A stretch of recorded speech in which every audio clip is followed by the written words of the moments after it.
Panorama group, जो सोचता है वो करता है। हाँ, कहीं भी नियुक्ति हुई है महोदय, वो सरकार के आदेश पर हुआ है। 60 साल तक आपने उसको रखने का वादा किया इसी सदन में। हम सिर्फ यह चाहते हैं कि जो 18 साल 20 साल से काम कर रहे हैं उनकी सेवा निरंतरता उसमें जुटनी चाहिए। ये यूनिवर्सिटी एक्ट में भी है, दुनिया में ऐसा नहीं होता है कि एक ही काम कर रहे हैं। हम प्रमोशन के लिए छलांग करने जा रहे हैं बीपीएससी में देकर टेस्ट कराने, तो हमारा पोंछिए काट दीजिए। इसलिए महोदय, मैं पुनः यह कहता हूं कि उनकी जो सेवा निरंतरता है उसमें जोड़ी जाए।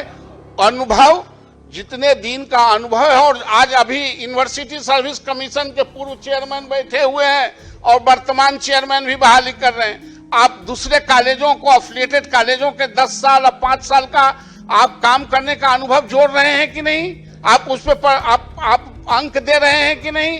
ये दुनिया में ऐसा ही चलता है। एक अलग रूप से इसको प्रताड़ित करने के दृष्टिकोण से जो जूनियर आज बहाली हुआ है उसके कलेजा पर आप सीनियर के कलेजा पर बैठा देंगे तो शिक्षण संस्थानों में इसका असर पड़ता है।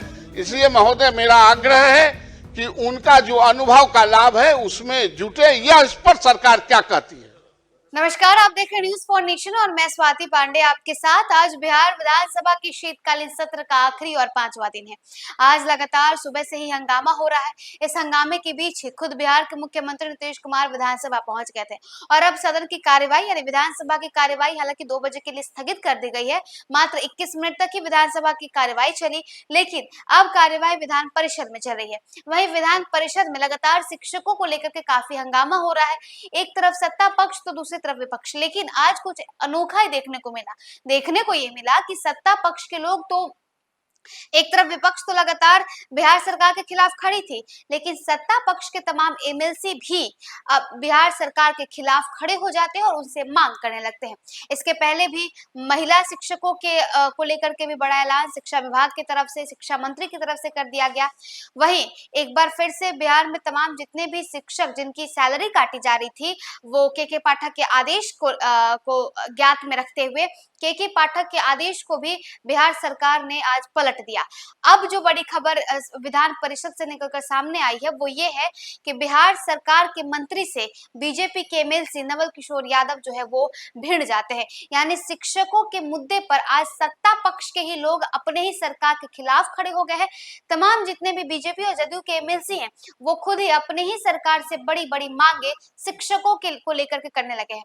अब जो मांग की गई है शिक्षा मंत्री से बीजेपी के एमएलसी द्वारा, वो मांग ये है कि तमाम जितने भी सक्षमता परीक्षा पास किए हुए नियोजित शिक्षक हैं उनके सर्विस काल को भी जोड़ी जाए।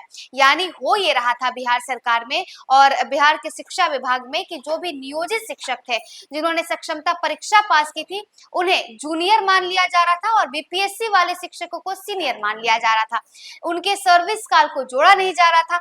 अब इस चीज को लेकर के आज बिहार विधान परिषद में हंगामा हो जाता है जब नवल किशोर यादव बीजेपी के एमएलसी खड़े हो जाते हैं और सुनील कुमार बिहार सरकार के शिक्षा मंत्री के से सवाल पूछने लगते हैं, उनसे बड़ी मांग कर देते हैं। कहते हैं ये है कि सक्षमता परीक्षा पास किए हुए शिक्षकों को भी तरजीह दी जाए, उन्हें भी इंपॉर्टेंस दी जाए और उनके सर्विस काल को जोड़ा जाए और उसके हिसाब से सीनियरिटी और जूनियरिटी को देखी जाए। इसके बाद क्या हुआ, इतना बवाल हो गया बिहार विधान परिषद में कि सुनील कुमार को झुकना पड़ता है, एजुकेशन मिनिस्टर को झुकना पड़ता है और वो बाध्य हो जाते हैं आश्वासन देने के लिए।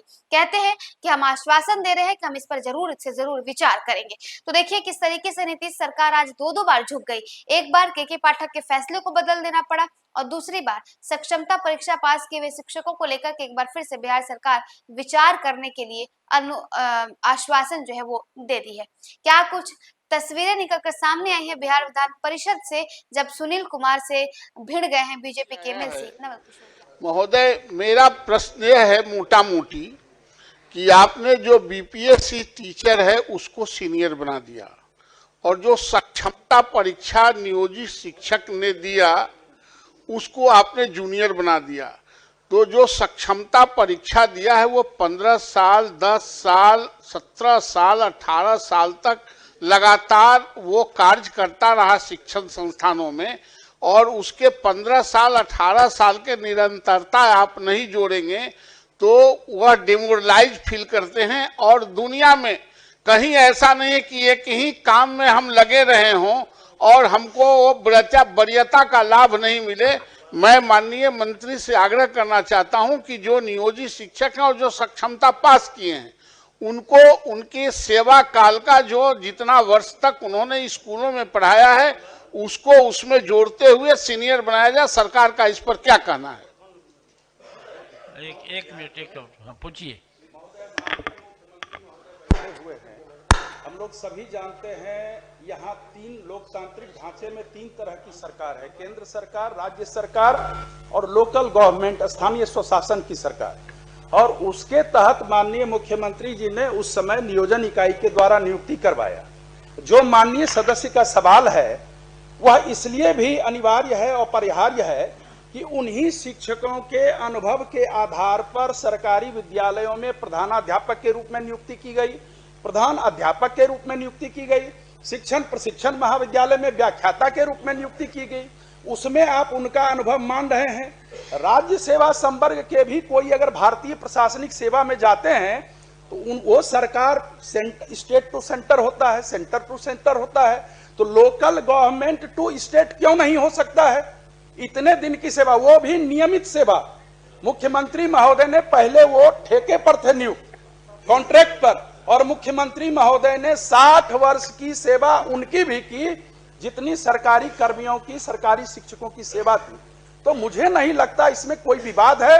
विभाग द्वारा यह विवाद जरूर पैदा किया जा रहा है, शिक्षकों में असंतोष बनाया जा रहा है, पठन पाठन का कार्य प्रभावित हो रहा है। इसीलिए इसमें मंत्री महोदय आप एक बार समीक्षा करें और सरकार के संवैधानिक स्वरूप को देखते हुए जो माननीय सदस्य का प्रश्न है उसके अनुरूप उनको यह हकदारी मिलनी चाहिए। माननीय सभापति महोदय, जहाँ तक शिक्षकों के वेलफेयर का प्रश्न है या फिर शिक्षा जगत में जितनी सुधार हुए हैं, अगर उसमें डिटेल में जाएंगे समय लगेगा, लेकिन ये कहना कि शिक्षकों के विरुद्ध है सरकार या उनका ख्याल नहीं रख रही है, सही नहीं है। लेकिन जो कॉन्स्टिट्यूशनल पोजीशन है, हम निश्चित रूप से आपके प्रस्ताव पर विचार करेंगे, लेकिन जो कॉन्स्टिट्यूशनल पोजीशन है वो भी माननीय सदस्य जान जाएं। स्थानीय निकाय शिक्षकों की नियमावली भारत के संविधान के अनुच्छेद 243(6) के तहत अधिसूचित की गई है, जो राजकर्मी श्रेणी के तहत नहीं होते हैं।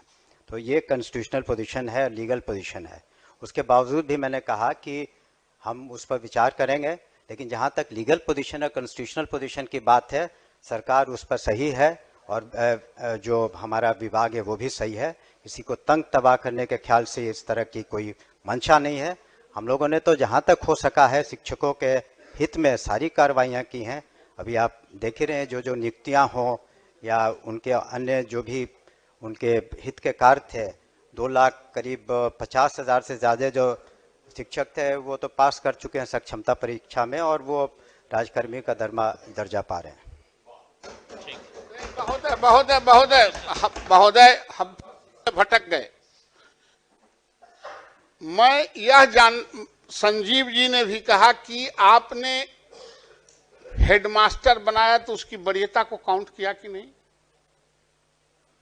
आप बीपीएससी में सरकार ने एक योजना लाई कि नियोजित शिक्षकों को हम परमानेंट करके राज्यकर्मी का दर्जा देना चाहते हैं। आप दिए, वो परीक्षा दिया, लेकिन उसका पोंछ काट देने का आपने तो नहीं कहा था कि आपका जो पोंछ लगा हुआ है 18 साल का 20 साल का वो हम काट देंगे। और सरकार नियुक्त की थी, चाहे वो जिला में जिला परिषद का हो या कॉरपोरेशन में हो, जहां कहीं भी जहां कहीं भी नियुक्ति हुई है महोदय वो सरकार के आदेश पर हुआ है। 60 साल तक आपने उसको रखने का वादा किया इसी सदन में। हम सिर्फ यह चाहते हैं कि जो 18 साल 20 साल से काम कर रहे हैं उनकी सेवा निरंतरता उसमें जुटनी चाहिए। यह यूनिवर्सिटी एक्ट में भी है, दुनिया में ऐसा नहीं होता है कि एक ही काम कर रहे हैं, हम प्रमोशन के लिए छलांग करने जा रहे हैं बीपीएससी में देकर टेस्ट कराने, तो हमारा पोंछिए काट दीजिए। इसलिए महोदय मैं पुनः यह कहता हूं कि उनकी जो सेवा निरंतरता है उसमें जोड़ी जाए। अनुभव, जितने दिन का अनुभव है, और आज अभी यूनिवर्सिटी सर्विस कमीशन के पूर्व चेयरमैन बैठे हुए हैं और वर्तमान चेयरमैन भी बहाली कर रहे हैं।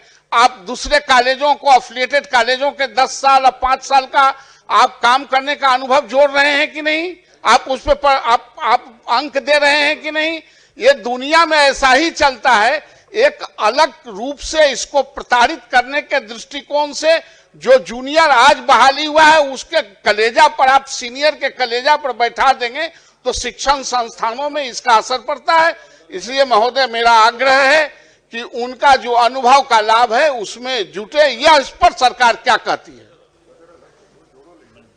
सभापति महोदय, प्रताड़ना की तो बात मेरे समझ के परे है और शायद इस सदन के समझ के भी परे है। शिक्षकों को जहां तक सुविधा दी जा रही है, एक चीज माननीय सदस्य भी बताना चाहेंगे, चूंकि उन्होंने लीगल प्रोविजन की बात की और हमने भी किया, तो क्या जो सक्षमता पास करने के पहले जब वो जो शिक्षक थे जिसे नगर निकायों ने या पंचायती राज व्यवस्था के अधीन उन्हें नियुक्ति दी गई, उन्हें टेम्परेरी स्तर पर या कॉन्ट्रैक्चुअल पर, तो वो हकदार नहीं थे न्यू पेंशन पॉलिसी के उस वक्त जब आप वहाँ पर जब आपकी नियुक्ति थी या आपको जब पंचायती राज व्यवस्था के तहत आपको शिक्षक के रूप में रखा गया, तो उस वक्त आप तो न्यू पॉलिसी स्कीम के, एनपीएस के तहत पेंशन स्कीम के हकदार नहीं थे।